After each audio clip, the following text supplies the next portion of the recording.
कहानी कुर्सी की देख रहे हैं आप। मैं हूं सौरभ, आपके साथ स्टूडियो में हमारे साथ राहुल महाजन जी, विजय त्रिवेदी जी और समीर चौगांवकर जी। एक बार फिर आपके पास स्वागत है सर। दक्षिण के 2 राज्यों में चुनाव के नतीजे तो आ गए, लेकिन मुख्यमंत्री कौन बनेगा यह अभी तक तय नहीं है। तमिलनाडु में जहां नंबर गेम चल रहा है, विजय को 6 विधायकों के समर्थन की और जरूरत है। 2 बार राज्यपाल से मुलाकात करने के बाद भी अभी तक उनके वो पर्याप्त नंबर पूरे नहीं हो पा रहे हैं। और इनमें जो 3 दलों की तरफ वो उम्मीद से देख रहे हैं वो हैं लेफ्ट की 2 पार्टियां, सीपीएम, सीपीआई और वीसीके, जो डीएमके के साथ गठबंधन की पुरानी सहयोगी हैं।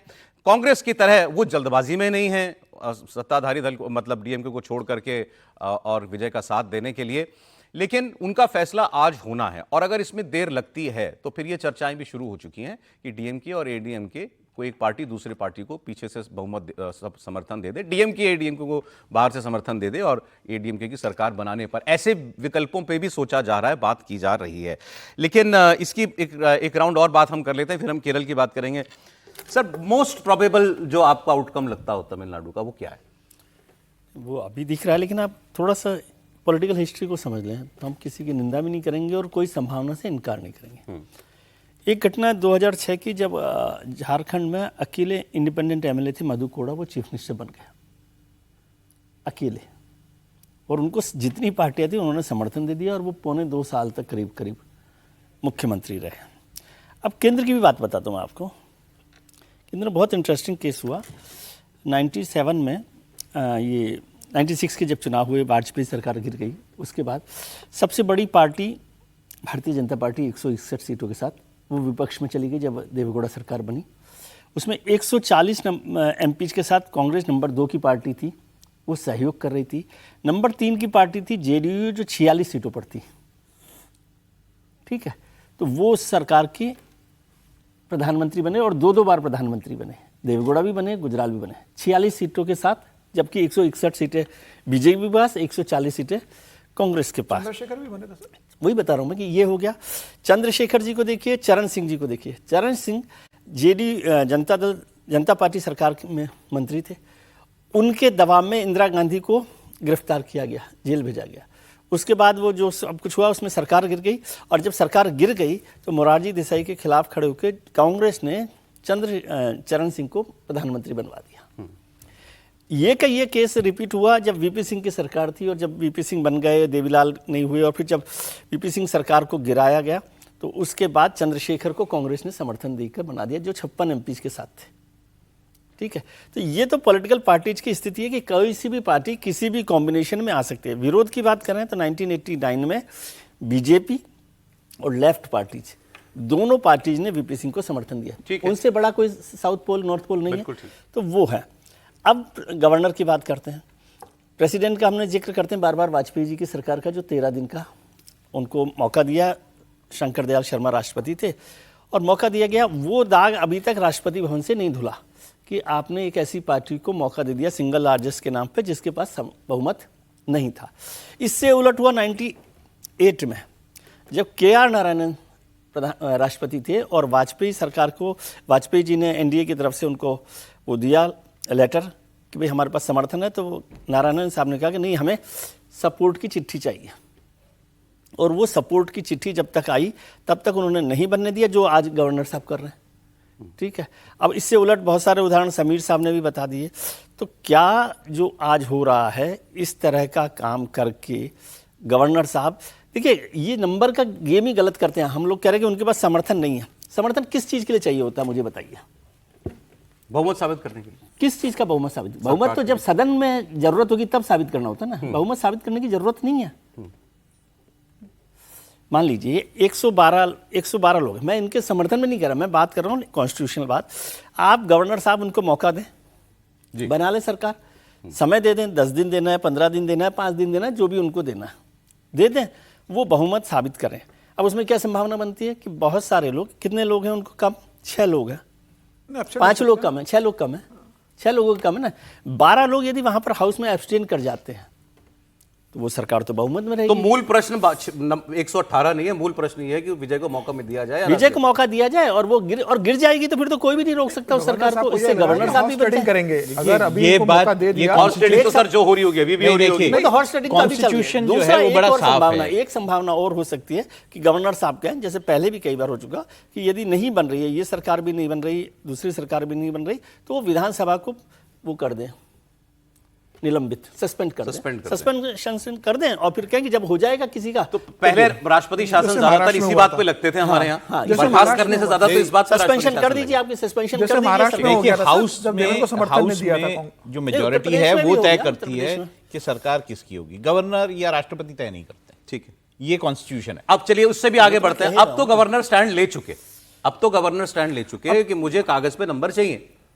नहीं, वो ऐसा अब स्टैंड तीन को ही भी आप सिनेरियो है स्थायी सर। मत मानिए। सर अब तीन ही सिनेरियो पॉसिबल है तमिलनाडु की राजनीति में।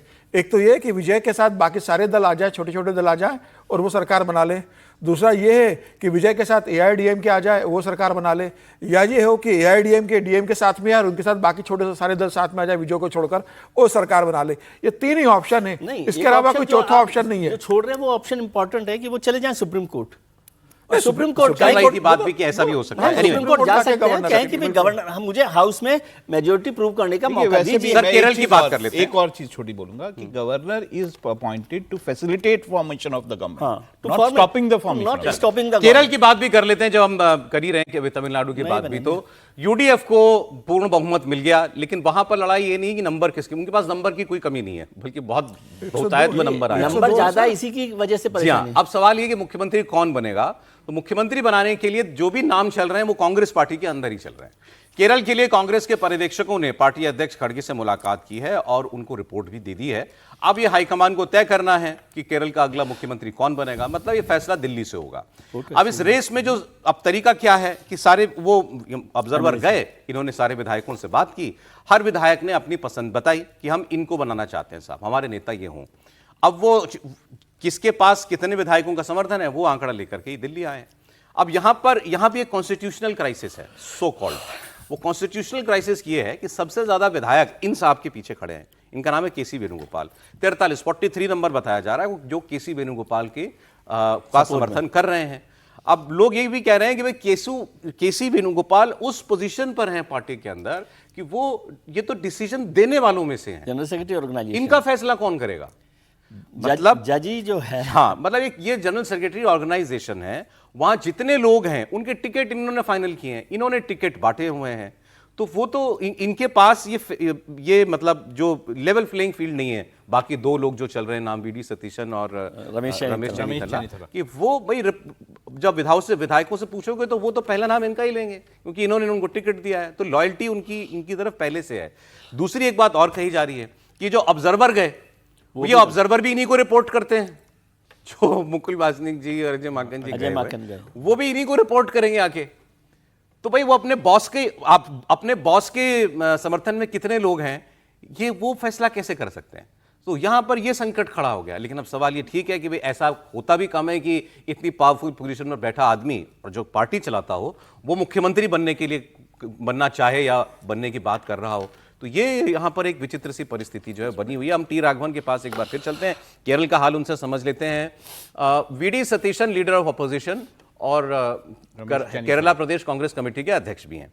तो उस नाते से ये कई बात लोग कह रहे हैं कि उनको भी कुछ लोगों का समर्थन भी है और कांग्रेस के जो एलाइज हैं, खासकर IUML मुस्लिम लीग, वो भी ये इस पक्ष में है कि VD सतीशन बने। और VD सतीशन अपनी ताकत दिखाने से गुरेज भी नहीं करेंगे, ये भी कहा जा रहा है राघवन। कुछ लोगों ने तो ये भी कहा कि भाई, उन्होंने कहा कि अगर आपको बनाना ही है किसी और को मुख्यमंत्री तो फिर मुझे मंत्री भी नहीं बनना। ये चुनाव वैसे उन्होंने ही लड़वाया। बिल्कुल सौरभ, देखिए 10 साल से सत्ता से बाहर कांग्रेस को सत्ता में लाने के लिए जो काम सबसे ज्यादा ग्राउंड पर किया है वो VD सतीशन ने किया है। वो कांग्रेस का चेहरा बने, नेता प्रतिपक्ष होने के नाते उन्होंने UDF को घेरने के लिए सारी जो रणनीति है वो तैयार की, इलेक्शन का पिच उन्होंने तैयार किया। वो खुद फ्रंट फुट पर वहाँ पर बैटिंग करते हुए आए और जब विधायक दल का नेता चुनने की बारी आई तो ये कहा गया कि केसी वेणुगोपाल के पास ज़्यादा नंबर है। आपने बिल्कुल ठीक कहा, उनके पास ज़्यादा नंबर होना लाजमी भी है क्योंकि वो उन सब के बॉस हैं। लेकिन यहाँ पर जो सहयोगी दल हैं जिसमें IUML बहुत बड़ी घटक पार्टी है, उसके अलावा केरला कांग्रेस कि जितने भी अलग अलग जो कांग्रेस से टूटे हुए दल हैं जो UDF का हिस्सा है, सब ये चाहते हैं कि VD सतीशन के पक्ष में ये पब्लिक का मैंडेट है, इसलिए VD सतीशन को CM बनाना चाहिए। चुनाव से पहले हमने देखा कि केसी वेणुगोपाल ने इच्छा जताई थी कि वो MP पद छोड़कर MLA का चुनाव लड़ेंगे ताकि वो मुख्यमंत्री बन जाएं, लेकिन उस वक्त उनके साथ 5 और सांसद मैदान में आ गए थे। उन्होंने भी कहा था कि हम MP पद छोड़कर MLA का चुनाव लड़ेंगे, तो उस वक्त पार्टी नेतृत्व को ये फैसला लेना पड़ा था